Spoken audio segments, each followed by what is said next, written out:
Buenos días nuevamente, hermanos. Oremos.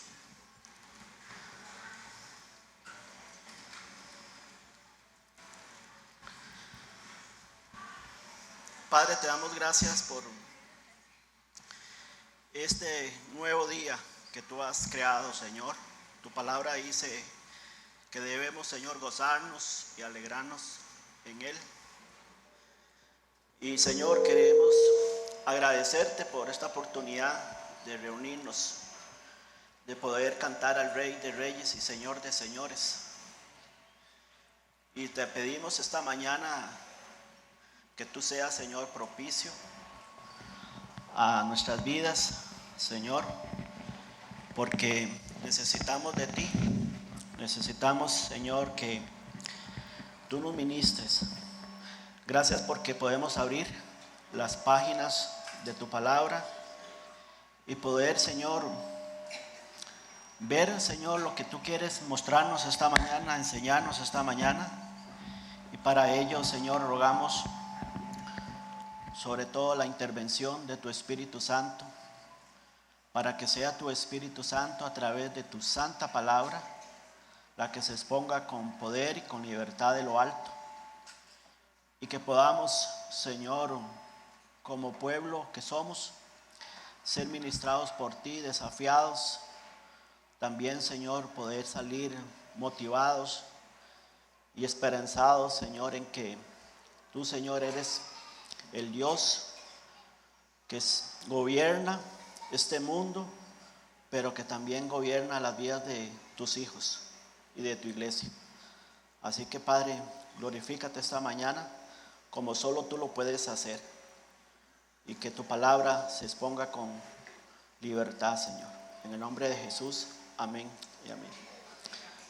Vamos a buscar Ezequiel capítulo 22, versículo 29 y 30. Ese es uno de los pasajes que quiero usar esta mañana como introducción a lo que Dios nos va a enseñar esta mañana. No sin antes agradecer a Dios por la oportunidad que nos brindó ayer a un grupo de hermanos estar en las juntas de Avangares y poder realizar actividades misioneras como hemos estado haciéndolo. Y damos gracias a Dios por las personas a las que pudimos alcanzar, por los niños, por los jóvenes, por los adultos también. Fue un hermoso tiempo, a pesar de, no tienen idea el calor impresionante que hubo ayer ahí. La verdad es que fue un calor bastante fuerte, pero en medio de todo el calor y todo eso, Dios se glorificó, y damos gracias a Dios por eso. Doy gracias a Dios por el equipo de trabajo que estuvimos siempre unidos haciendo el trabajo, y agradecer a Dios también porque Dios usó ayer al hermano Mauricio Bustamante para que nos compartiera, como él dijo, el testimonio de Dios, no el testimonio de Mauricio, el testimonio de Dios en la vida de él. Y fue realmente algo tremendo. Fue muy impactante. Y gracias a Dios por él. Porque como decía don Mauricio, ese es el Dios de los imposibles. Él inició diciendo esto, que todos tenemos cicatrices que cuentan la historia de cada uno de nosotros. Y eso es cierto. Algunas cicatrices están sanando, algunas cicatrices todavía están abiertas, ¿verdad? Pero independientemente de esas cicatrices, hay un alfarero, ¿verdad?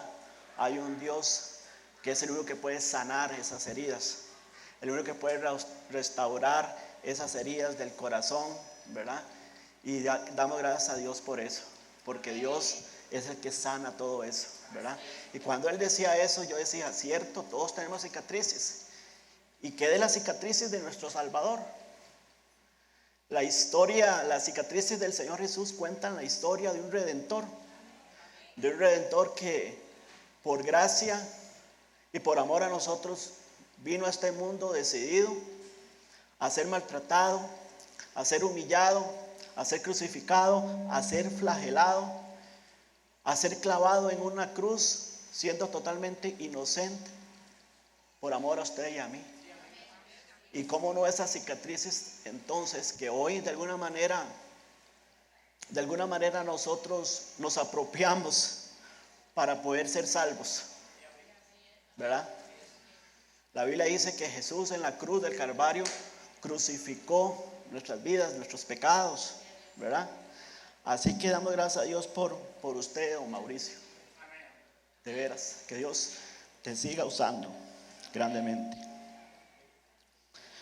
Ahora dice el pasaje, Ezequiel 22-29, un pasaje fuerte, un pasaje que nos debe hacer reflexionar esta mañana, algo que me ha venido inquietando hace días, cuando el hermano Abel nos habló, ¿verdad?, sobre la necesidad de ser padres, que no seamos padres ausentes, sino que entendamos el rol de nosotros y entendamos cómo nuestra juventud hoy, ¿verdad?, está tomando un rumbo que a veces yo digo desenfrenado, y a veces yo digo qué difícil para los padres que tienen adolescentes, ¿verdad?, ver esa realidad en sus hijos, y cómo nosotros podemos entonces estorbarles, decía él, ¿verdad?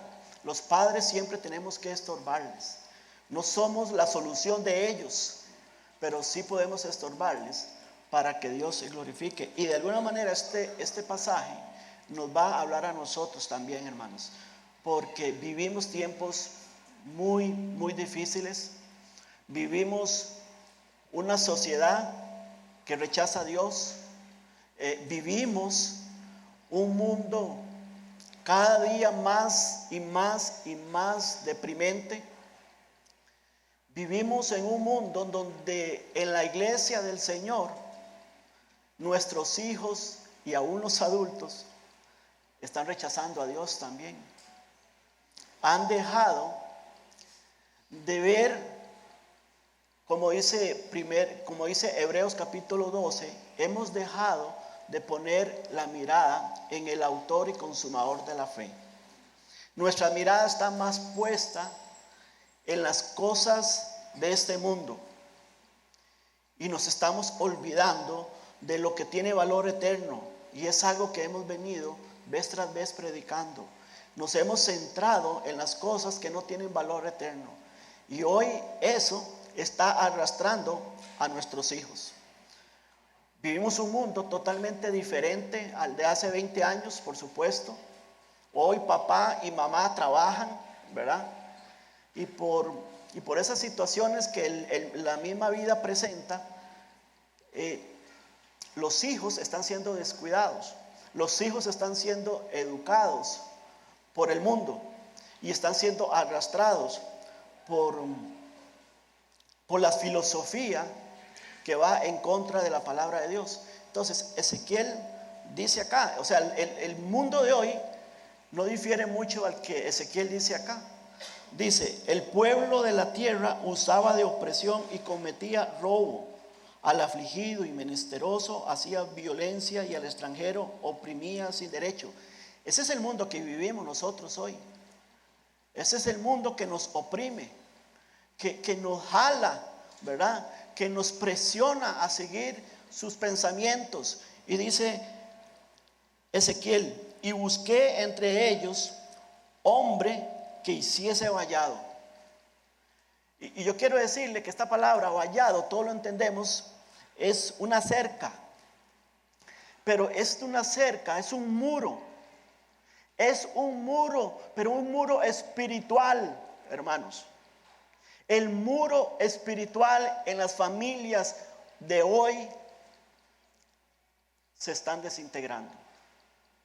No hay muros espirituales en la vida personales, pero tampoco hay muros espirituales en las familias.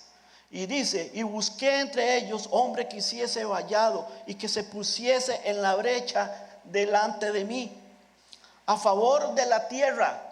Y tu próxima tierra es tu familia. Tu tierra más cercana son tus hijos. Tu tierra más cercana es tu esposo. Tu tierra más cercana es tu esposa. Y después continúa con la otra tierra más cercana, que es su familia, que es la iglesia. Y por supuesto, la tierra que tiene que ver con nuestra comunidad, con nuestra nación, que tiene que ver con el mundo entero, que hoy va rumbo al infierno sin escuchar las buenas nuevas de Jesucristo.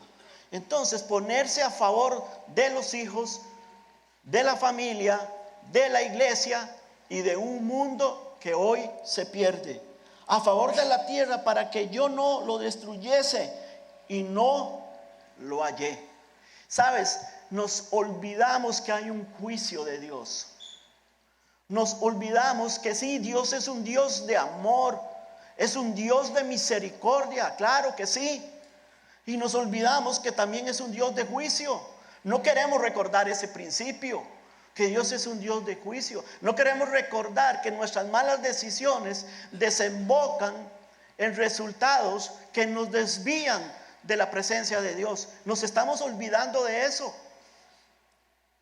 El historiador Thomas Carlyle dice: los destinos de las sociedades están moldeados por grandes hombres y mujeres que actúan con audacia en momentos claves. Si hay un momento clave en nuestro mundo de hoy, es hombres y mujeres, hijos de Dios, que construyan muros espirituales a favor de su familia, a favor del mundo perdido.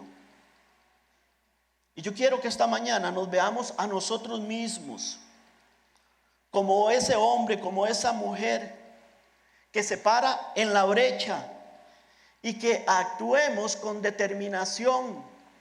En otras palabras, que actuemos con resoluciones. Hay una resolución clave en esta iglesia. Hay una resolución clave en que cada uno de nosotros tenemos que tomar. Y es ponernos en la brecha. Ponernos en la brecha, hermanos. Ponernos en la brecha, como decía, por la familia, por los amigos. Nosotros como iglesia, como una sociedad que decía cada día se degrada más. Necesitamos entonces ser instrumentos de Dios.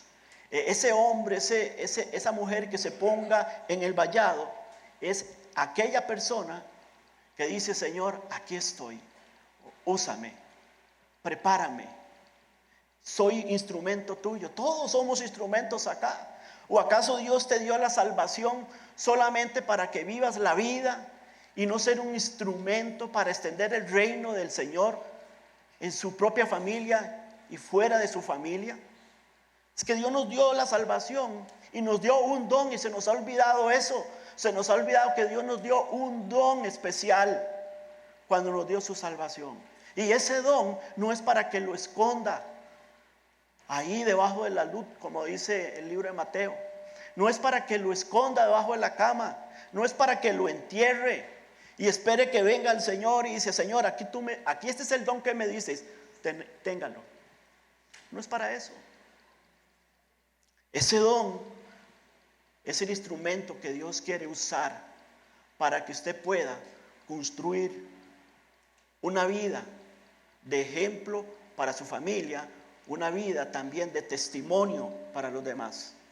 Cuando yo escuchaba el día de ayer a Mauricio hablando del testimonio del Señor, del testimonio del Señor en su vida, y cómo la vida del hermano es un antes y un después de aquel accidente, de aquella situación tan difícil que él vivió.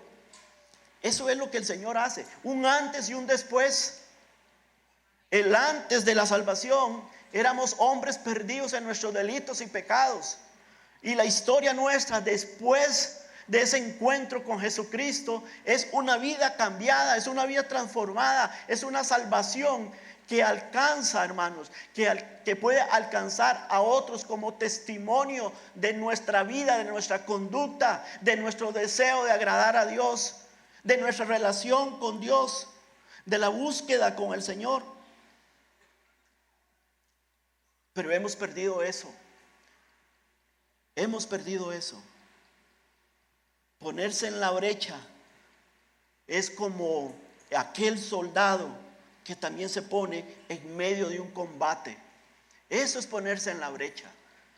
Ponerse en la brecha es aquel hombre, aquella mujer que ha sido lavada por la sangre de Jesucristo y se pone como un soldado al frente de una batalla, porque nos hemos olvidado que tenemos una batalla que pelear, que hay una batalla contra el mal, una batalla que quiere destruirnos, una batalla que quiere destruir a nuestros hijos, que quiere destruir a nuestras familias, que quiere destruir la iglesia, que quiere destruir la obra de Dios, que quiere que la iglesia se paralice y no siga la misión de Dios. Como hemos venido aprendiendo, Dios es un Dios en misión. Dios está, en este momento, Dios está en misión. Está en misión aquí, está en misión afuera. Dios está en misión. Y ayer, como le decía a los hermanos, vamos a ir a repartir, de repartidores, vamos para la junta. Y si los hermanos se quedaron así sorprendidos, repartidores, sí, vamos a ir de repartidores de la gracia de Dios, de esa gracia que Dios derramó. Y vamos a ir a repartirla. ¿Sabe por qué? Porque Dios va a estar en misión en las juntas. Y vamos a ir en misión con Dios. No vamos a ir en misión con la iglesia. No, vamos a ir en misión con Dios. A repartir gracia. A repartir el amor de Él, por supuesto. Pero esa gracia salvadora. Nos hemos olvidado, hermanos, de ponernos como un soldado en medio de un combate. Hoy en día vemos con preocupación el estado espiritual de las familias. Fran, ¿me puede regalar un vasito de agua, por favor? Fran, hágame el favor. Aquí.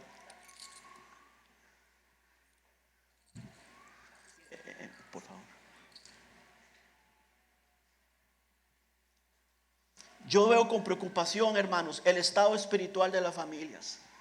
¿Sabes por qué? Y de las personas en general, por supuesto. Porque están abandonando las verdades bíblicas. Están acomodando la vida cristiana en su razonamiento. Y no están acomodando las verdades bíblicas. No están acomodando, su vida espiritual en las verdades bíblicas. En lo que Dios dice. Lo que Dios dice. Lo que Dios dice. No lo que tú crees. No lo que tú piensas. No lo que diga determinado programa. No lo que diga la filosofía del mundo. No lo que diga la religión siquiera. Lo que diga Dios. Lo que diga Dios. Estamos cambiando las verdades bíblicas por una cultura que usted y yo sabemos cada día es más secularizada. Esa es la cultura en que vivimos. Y estamos cambiando las verdades bíblicas. Y estamos siendo guiados por esta cultura secularizada. Hermanos, estamos como un barco. Estamos como en un barco pero sin ancla.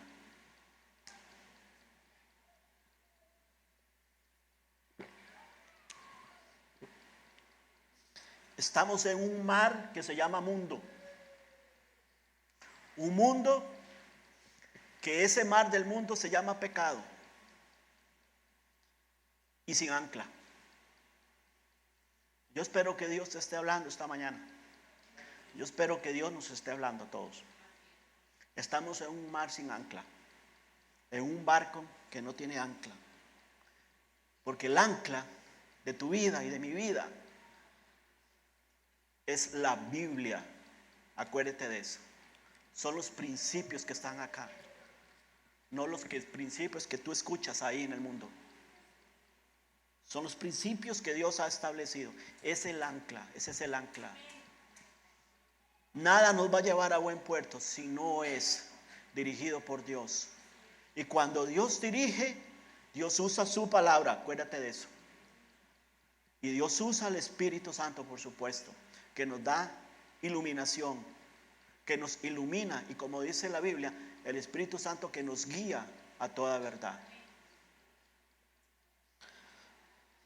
Se nos ha olvidado que la Biblia nos proporciona el discernimiento, nos proporciona la sabiduría para identificar las falsedades. Las falsedades que hoy vemos, para identificar esos matices sutiles que dirigen los pensamientos y las decisiones de nuestros hijos hoy en día.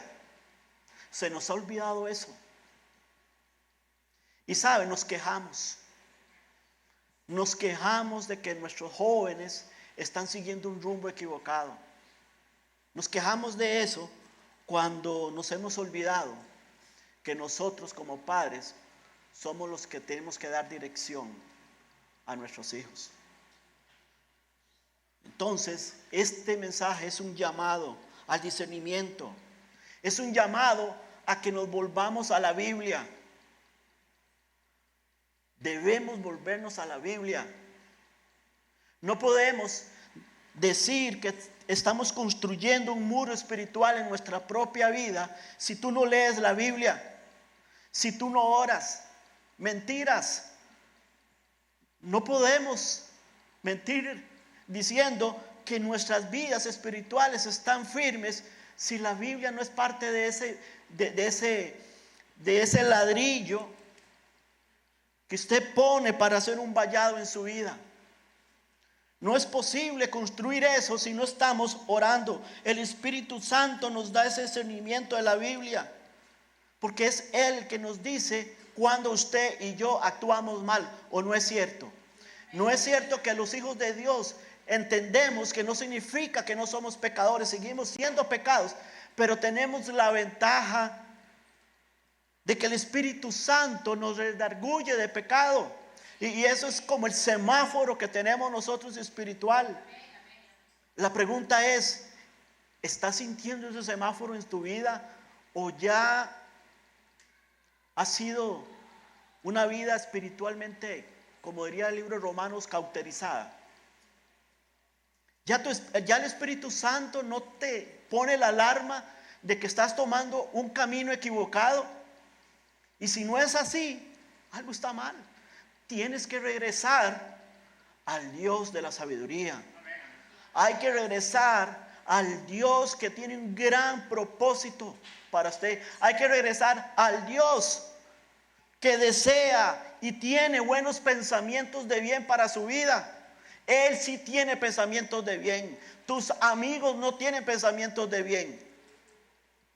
Ellos no te van a guiar a tener una vida plena y feliz. Es Jesús, como lo decía también ayer Mauricio. Es Jesús el único que nos puede dar una felicidad verdadera. ¿Sabes? Tu profesión, lo que eres, lo que puedes alcanzar en esta vida, como lo hemos venido diciendo, Fran lo ha dicho, yo lo he dicho también, es el resultado de la bendición de Dios.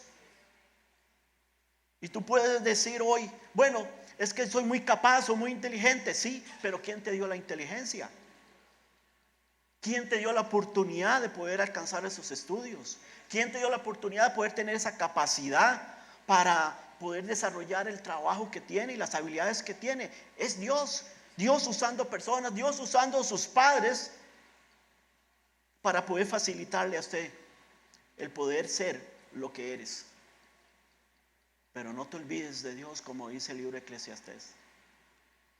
Él es el único que puede guiarnos en dirección correcta.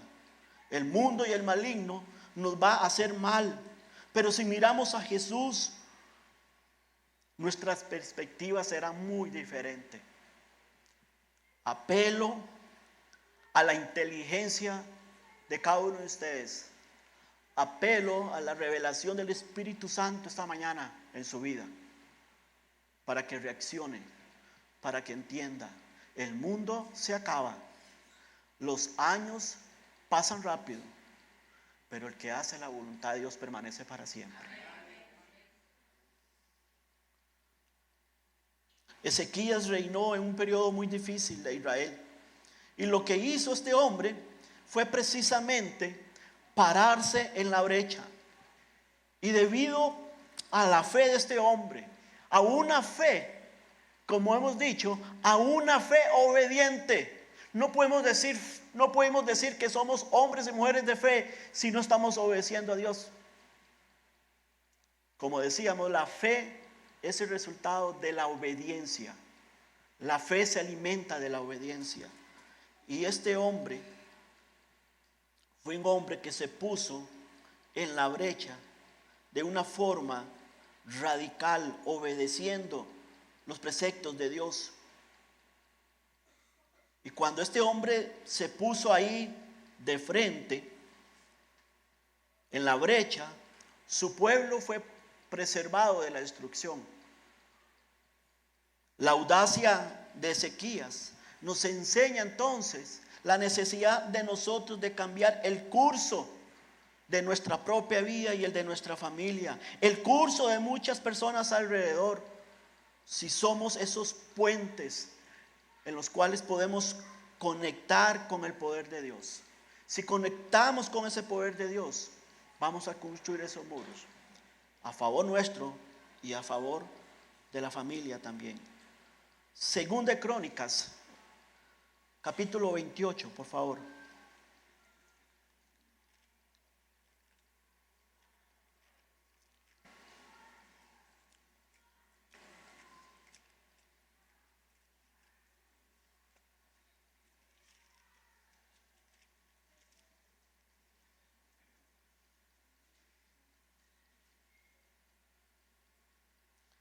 Ezequías fue un rey que nació en el reino del sur de Israel, en un momento de la historia de gran degradación moral que había en Israel.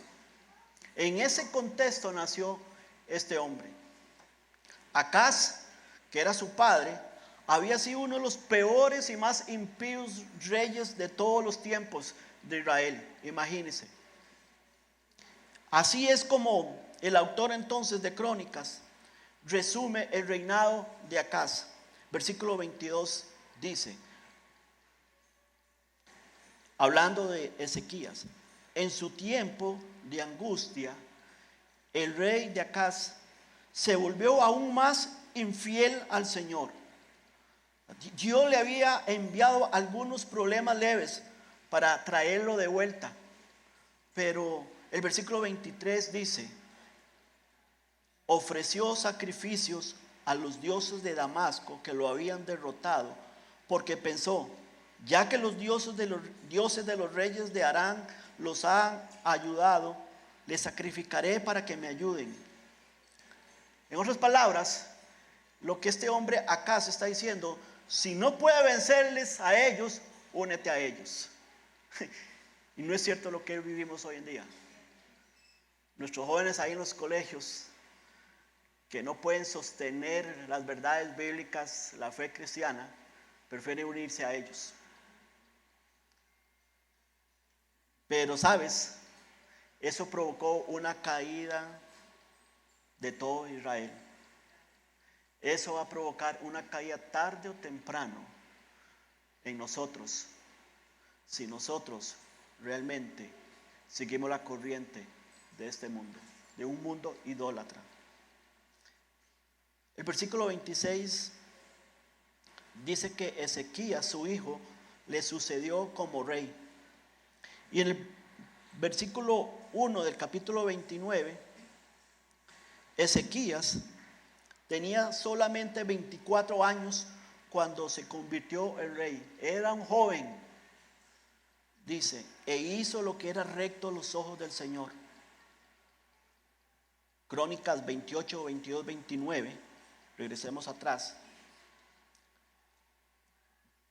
En el capítulo 29 continúa describiendo cómo Ezequías no solo se enderezó con Dios, sino que también guió a Israel en un despertar nacional de regreso a Dios.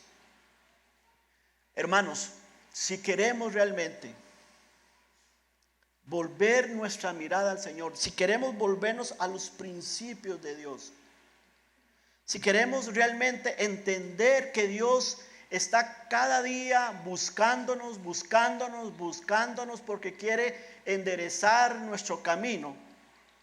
El despertar espiritual ocurre cuando el pueblo de Dios o cuando las personas limpian su propia basura.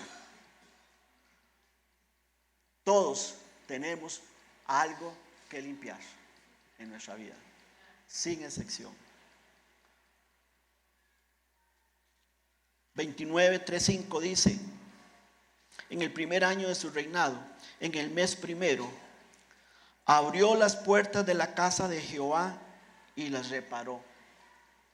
E hizo venir a los sacerdotes y levitas y los reunió a la plaza oriental y les dijo: oídme, levitas, santificaos ahora y santificad la casa de Jehová de vuestros padres y sacad del santuario. ¿Sacad qué? La inmundicia. Del santuario, que dice la Biblia que somos nosotros, un santuario, un templo del Espíritu Santo. Ezequías abrió las puertas del templo, reparó las puertas durante el reinado de Acaz. Ese templo había estado en mal estado, había sido abandonado también. Y Ezequías trajo a los sacerdotes y a los levitas y les dijo: escuchadme. Es Dios diciendo: iglesia, escuchadme. Elimina toda la contaminación del santuario, todo lo que hay en nuestra vida. Y luego de eliminarla, consagren su vida. Conságrense a sí mismos. Hay palabra consagración. Qué palabra que yo la recuerdo en mi juventud en la iglesia. Era la palabra que más se usaba. Y es la palabra que hoy menos se escucha. Consagración. Santificación. Esa palabra no se escucha hoy. Hay que volverse a Dios para tener consagración. Pero no hay consagración si no hay limpieza. ¿Sabe por qué la gente no usa la palabra consagración? Porque está acostumbrándose a vivir la vida como la vives, como la vivo. Quizás religiosa. Y la palabra consagración es muy fuerte para nosotros hoy en día. Pero es un llamado de Dios.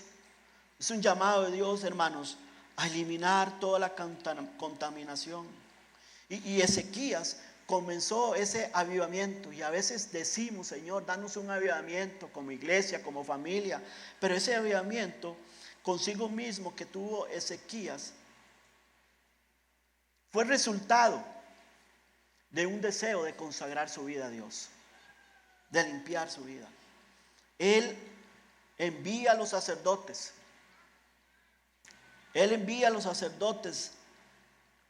A que tuvieran consagración, a que se limpiaran de toda impureza.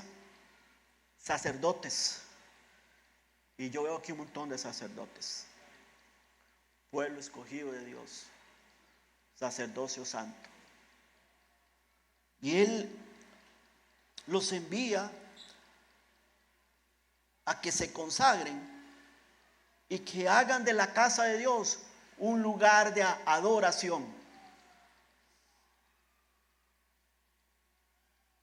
Pero nosotros, hermanos, aquí, en esta época de la historia que vivimos, albergamos pecados secretos, albergamos cosas en el corazón que no queremos sacar, que no queremos destruir, que no queremos de veras ventilarlas y decirle: Señor, límpiame.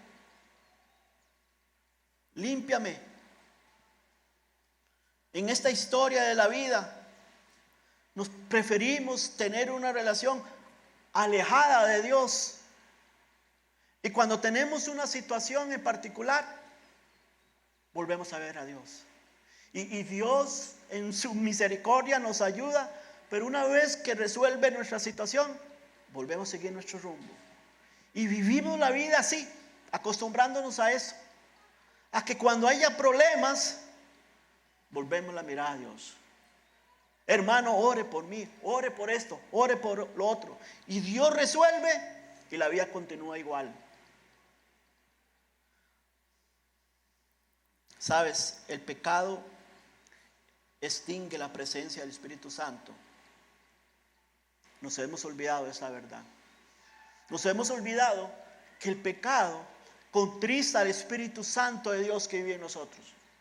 Y decimos, sí, tenemos el Espíritu Santo, gloria a Dios por eso. Pero está contristado.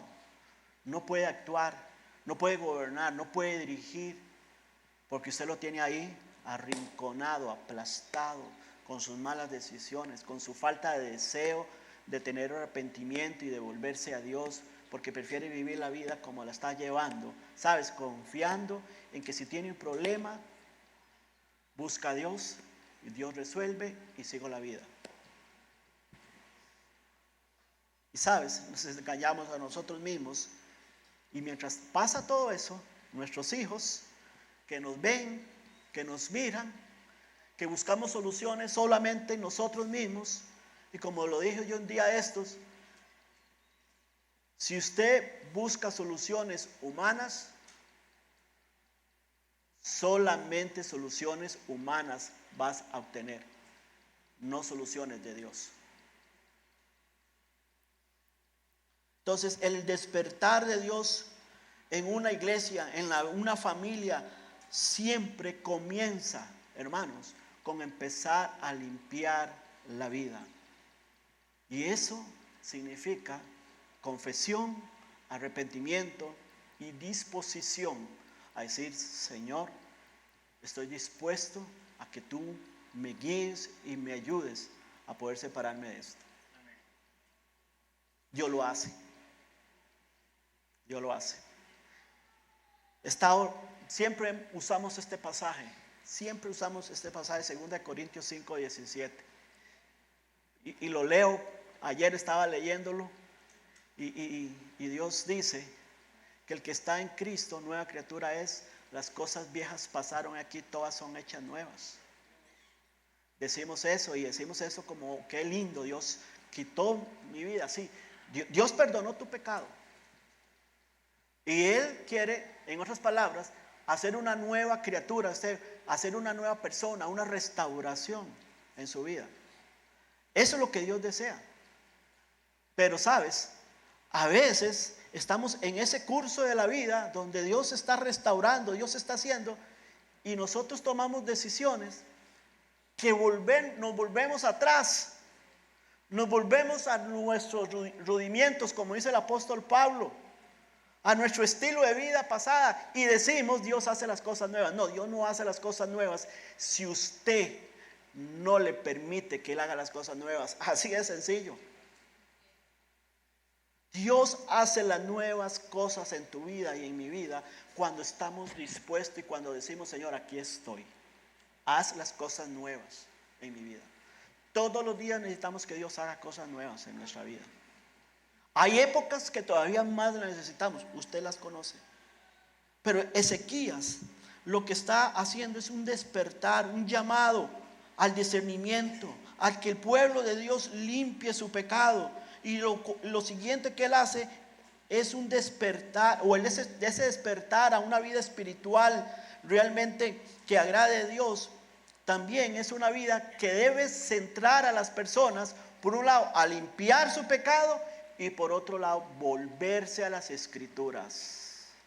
Hay que volver a las Escrituras, porque la palabra de Dios es viva y eficaz, más cortante que espada de doble filo, y es la única que puede cambiar tu mente y mi corazón y mis decisiones. La Biblia es un llamado al discernimiento espiritual, es entonces volverse a la Biblia. Por un lado a la confesión y al arrepentimiento, pero por otro lado a la Biblia. ¿Para qué? Como decía anteriormente, para que Dios a través de su palabra y su Espíritu Santo haga cosas nuevas. Haga cosas nuevas en su vida. En otras palabras, hermanos, hermanas, necesitamos escuchar a Dios. Así de sencillo. Te lo resumo de esta forma. Necesitamos escuchar a Dios. La Biblia es la vida de cada creyente. La Biblia es la vida de la iglesia. Sin la Biblia morimos. Sin la Biblia nos alejamos de Dios. Espero, hermanos, que esta mañana se dé cuenta de cuán seriamente es entender que tenemos que volvernos a la Biblia. Estamos analizando dos cosas, aparte del discipulado que hemos empezado, o vamos a empezar a partir de la otra semana con una nueva metodología, como ustedes saben, pero también hemos hablado del Instituto Bíblico, porque hay que volverse a la Biblia, y estamos prontamente, vamos a mostrarles a ustedes un instituto bíblico online que se llama Alianzas para las Misiones, que es realmente extraordinario ese instituto bíblico. Es un currículum de 2 años, ¿verdad? Hay profesores extraordinarios como Daniel Oubel, que estuvo por acá el año pasado, y otros grandes siervos del Señor. Va a ser online este instituto, y lo vamos a presentar para las personas que tienen esa posibilidad. Pero paralelo a eso, también estamos formando ese currículum también de nuestro propio instituto presencial, para ya arrancar en febrero con un currículum de 3 años más bien. ¿Y por qué? Porque hay que volverse a la Biblia. Porque hay que volverse a la Biblia. Porque como les he dicho, como dice, ¿y qué pasa después del discipulado? Como dijo un hermano, ¿qué pasa después del discipulado? Y le decía, no pasa nada. Después del discipulado hay que seguir creciendo, hay que seguir madurando. Y vamos a poner la herramienta del instituto también para eso. Pero hermanos, hay que volverse de la Biblia, hay que escuchar a Dios. Hay que hacer que las escrituras sean el centro de las canciones que cantamos. Y yo doy gracias a Dios por eso, hermanos. Porque usted puede ser que le guste o no le guste el ritmo de la música que hoy cantamos. No importa eso. Pero sabes, si usted lee la letra, toda letra que cantamos aquí está centrada en el libro santo de Dios. Y eso es lo que tenemos que hacer.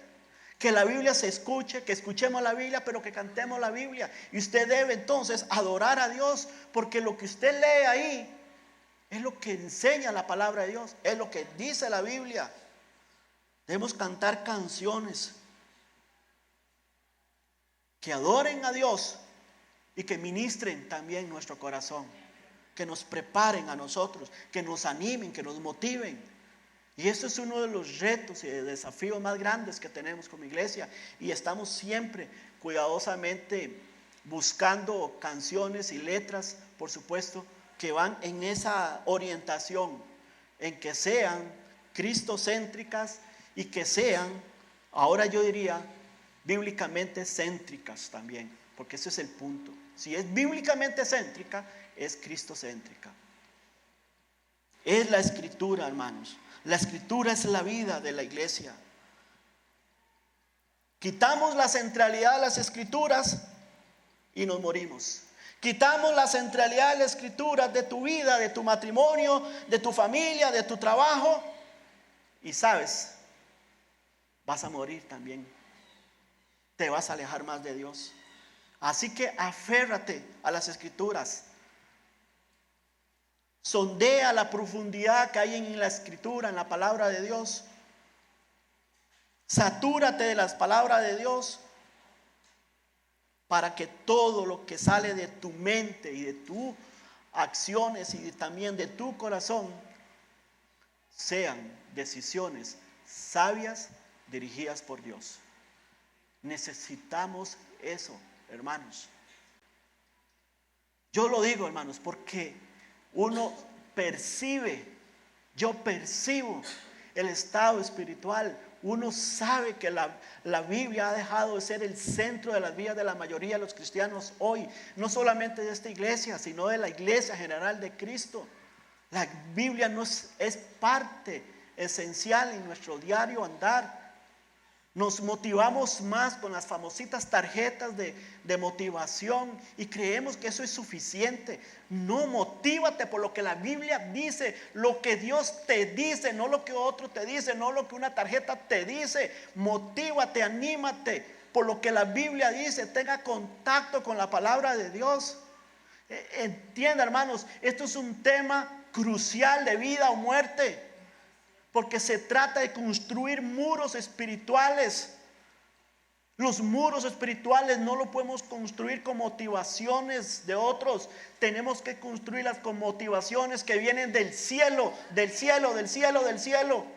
Y para ir al cielo tienes que ir a la Escritura. Tienes que orar. Tienes que entender, hermanos, que nosotros somos siervos inútiles. Y que lo único que nos hace ser dignos es por el amor que Dios ha derramado en nuestros corazones y por la palabra que nos da el poder y la capacidad de poder servir a un Dios que es santo y vivo. Tenemos que hacer eso, la Escritura. Y hermanos, no ocurre solamente porque leamos la Biblia 1 o 2 veces a la semana. No te engañes. No te engañes porque cada día lees un devocional. Nosotros compartimos un devocional cada lunes, pero eso no debe ser lo que verdaderamente alimenta tu vida. Eso es una motivación, pero lo que realmente debe motivar tu vida es tu relación con Dios. Y hoy en día proliferan devocionales por todos lados, planes de lectura, planes de devocionales por todos lados. Y está bien, yo no digo que no está mal, está bien. Pero si tu relación con la Biblia no es punto y aparte de eso, estás mal entonces. Proliferan prédicas, podcasts, mensajes, de todo hoy en día. Está al alcance. Y eso es bueno. Pero eso no es lo primordial. Escúcheme, no es lo primordial. Lo primordial es tu relación con Dios. Tu tiempo de oración con Dios. Tu tiempo de lectura con Dios. Y eso es un valor agregado, lo podría decir yo, un valor agregado. El despertar entonces también ocurre cuando los cristianos se centran en el Evangelio. Por un lado en la Escritura y por otro lado en el Evangelio.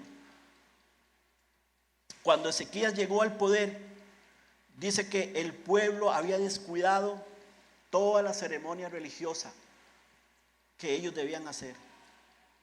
Y entonces él volvió a poner todas las cosas en orden. Y si nosotros retrocedemos un poco en el tiempo y vemos cómo el pueblo de Dios tuvo ese declive espiritual antes de que Dios levantara a este hombre, siempre se caracterizaba porque era un pueblo que tenía un olvido espiritual. Y esa característica de ese pueblo de Israel, por eso Dios vez tras vez le repetía lo mismo, porque era un pueblo rebelde y contradictor que fácilmente se olvidaba de lo que Dios decía. Y eso no es nada diferente a lo de hoy. Nos olvidamos fácilmente también. Yo puedo llamar a alguno de ustedes en la tarde y decirle de qué se trata el mensaje. Frank el miércoles motivándonos a que reflexionáramos un poco sobre el mensaje del domingo pasado y esa es una lucha que tenemos los dos siempre, ¿verdad? Con respecto a eso. Duró tamaño rato, ¿verdad? Yo tengo que romper el hielo ahí, ¿verdad? Porque nadie recordaba lo que pasó el domingo. Y yo digo, lo recordaremos, puede ser que también le da temor escénico o lo que sea, como dijo una hermana. Puede ser, pero me temo que no es así. Que somos olvidadizos, que nos hemos olvidado espiritualmente de muchas cosas que deberíamos estar haciendo. Nos hemos olvidado, ¿sabes?, de lo que Dios ha hecho con tu vida. Nos hemos olvidado de lo que Dios a través del tiempo no solamente ha hecho, sino de las cosas que te ha sacado. de las bendiciones que Dios nos ha dado. Nos hemos olvidado de eso también. Y sabe, usted dice, no hermano, yo recuerdo tal cosa, pero ¿sabes cómo demostramos que nos olvidamos? Cuando no seguimos a Dios. Cuando no seguimos a Dios. Nos olvidamos de las obras pasadas. Nos olvidamos de la forma en que Dios trae a la vuelta siempre a nosotros, vez tras vez, para recordarnos que somos sus hijos, que nos ha dado una salvación tan grande. Porque es Dios siempre el que propicia. Dios siempre es el que propicia traernos de vuelta a Él. Siempre es el que toma la iniciativa. Gracias a Dios por eso. Entonces, cuando Dios toma esa iniciativa, y si esta mañana Dios le está hablando, hermanos, asúmalo. Dele gracias a Dios y busca al Señor antes que sea tarde. Antes que sea tarde, como decía el hermano también ayer. Segunda de Pedro nos dice que cuando nosotros nos enfriamos espiritualmente es porque hemos olvidado que fuimos limpiados de todos nuestros pecados. Así que para experimentar ese despertar personal, por lo general necesitamos aprender siempre algo nuevo de Dios. A mí me impresiona escuchar a un hombre como, vamos a ver, como Daniel Ubel. Y me impresiona escucharlo que siempre, él dice, él conoce la Biblia, tiene una cosmovisión bíblica tremenda este hombre. Casi que en la mente la tiene. Y cada vez que abre la Biblia encuentra algo nuevo. Y usted lee el Salmo 1, versículo 1, que probablemente lo ha leído 10 o 20 veces, ya me lo sé, ya lo conozco. Y como este hombre dice, siempre encuentra algo nuevo, porque Dios quiere enseñarnos algo nuevo cada día. Así como usted cada día necesita el alimento espiritual, Dios sabe que necesitamos el alimento espiritual cada día. Necesitamos el maná. Dios no nos da un maná espiritual cada día añejo. Él lo da nuevo. Él nos da nuevo. Así que si tienes frío espiritual, pídele a Dios que abra tus ojos a las grandes cosas que tienes en Cristo. Pídale a Dios que abra tu corazón al amor que Dios te ha mostrado a través del tiempo. Eso es lo que muestra el Evangelio, el amor de Dios. Y por último, hermanos, el despertar ocurre cuando el pueblo de Dios se dedica a la oración intercesora. Cuando el pueblo de Dios entiende, hermanos, que la Biblia, que la oración es un tema crucial para pelear las batallas de la vida. A lo largo de los capítulos encontramos a Ezequiel orando por el pueblo. Pero él oró de esta forma. En el versículo 20 él dice que el Señor, que es bueno, perdone todos los pecados. Ese era un hombre que estaba preocupado por el estado espiritual de las personas y oraba por las personas que estaban en una situación espiritual alejadas de Dios. Y después mandó a los sacerdotes y a los levitas a que se pusieran a orar y que oraran por todo el pueblo. ¿Y sabes qué sucedió? Dios los escuchó. Porque la oración que nosotros hacemos al Dios del cielo da como resultado una respuesta que viene del Dios del cielo. Así que, hermanos, la oración es vital. La oración es lo que amarra ese contacto con Dios, con la palabra de Dios. En conclusión, hermanos, el despertar no va a ocurrir en nuestra vida, en nuestra iglesia, a menos que nos volvamos a Dios. A menos que nos volvamos a Dios. Y si tienes un pecado ahí que no has confesado o del cual no te quieres apartar, hoy es tiempo. Hoy es tiempo para hacerlo y volverse a Dios. Y familia, hermano, construye muros espirituales, porque el enemigo anda como león rugiente, buscando a quien devorar. Y donde el enemigo ve un hogar o una vida sin muros, o con muros muy cortos, se salta la barrera y te va a devorar. Pero cuando el enemigo ve muros firmes, fuertes, el enemigo no va a poder ingresar. ¿Quieres la victoria? Jesús dijo, Pablo dijo en Efesios, fortaleceos en el Señor y en el poder de su fuerza, en el poder de su fuerza y en el poder de la fuerza del Señor. Para eso Él nos ha dado la herramienta, la Biblia, la oración, la comunión con Él. Oremos. Padre, esta mañana te agradecemos porque tú eres un Dios de oportunidades, porque pese a nosotros, tu brazo está extendido siempre, Señor. No solo